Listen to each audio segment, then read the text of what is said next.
నేను చూసుకోవాల్సిన అవసరం లేదు, లేకపోతే నాకు పెద్ద బాధ్యత కదా. అండ్ అదేం లేకుండా 100% నేను నా సినిమాల మీద దృష్టి పెట్టడానికి ఏమాత్రం నేను ఆలోచించకుండా నా కుటుంబం పట్ల ఉండటానికి ప్రధానమైన కారణం సురేఖ. కాబట్టి ఈ మహిళా దినోత్సవం రోజున సురేఖను కూడా మనస్ఫూర్తిగా ఎప్పుడు పబ్లిక్లో నేను అభినందించలేదు, ఆ రకంగా సురేఖని అభినందిస్తున్నాను. Thank you so much. ఇంటికి వెళ్ళిన తర్వాత నాకు ఎలా ఉంటుందో తెలియదు రియాక్షన్. అది పాజిటివ్గా ఉంటుందా, ఎమోషన్ అవుతుందా, నన్ను చాలా ఎంబారెస్ చేశారు అందరి ముందు అంటుందో తెలియదు, గాలికి వదిలేశాను. అలాగే నా చెల్లెళ్ళు వీళ్ళందరూ కూడా.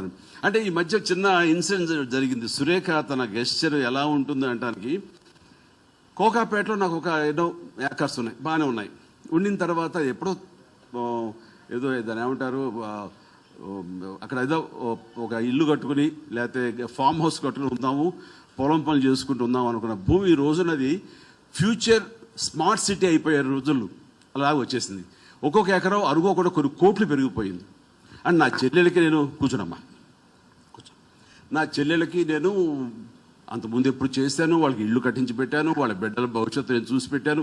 వాళ్ళందరూ ఇప్పుడు స్థాయికి ఎదిగారు. నేను వాళ్ళకి ఏమీ చూసుకోవాల్సిన అవసరం లేకుండా అంతా చక్కగా వాళ్ళందరూ ఉన్నారు. కానీ తను అంది, మనం అనుకోకుండా ఇంత భూమి అది పెరిగింది కాబట్టి ఎంతో కొంత మళ్ళీ చెల్లెలకు కూడా మనం ఇస్తే బాగుంటుంది కదా. అంటే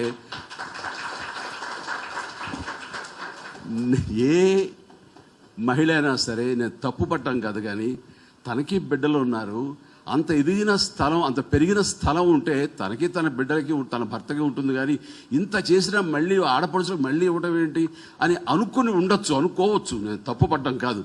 అలా కాకుండా ఇస్తే బాగుంటుంది సలహా, బాగుంది కదా, కరెక్టే.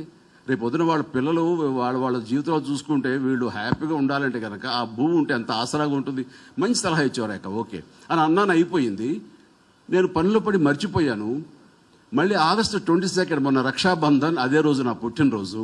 వచ్చిన రోజున కొద్ది రోజుల ముందు గుర్తు చేసి ఇది త్వరగా చేయండి, లేకపోతే మళ్ళీ ఆ రోజున ఇవ్వకపోతే అందం ఉండదు, చేయాలనుకుని చేయండి, ఆ 2 ఎకరాలు అలా ఇవ్వండి అని ఇంటికి అమ్మవారు వచ్చేలా చూసి గిఫ్ట్ డేట్ అయ్యేలా చేసి అన్ని రకాలుగా ప్రయత్నం చేసిందంటే తన చిత్తశుద్ధిని మనస్ఫూర్తిగా మీ అందరి సమక్షంలో నేను చెప్పడానికి చాలా గర్విస్తున్నాను.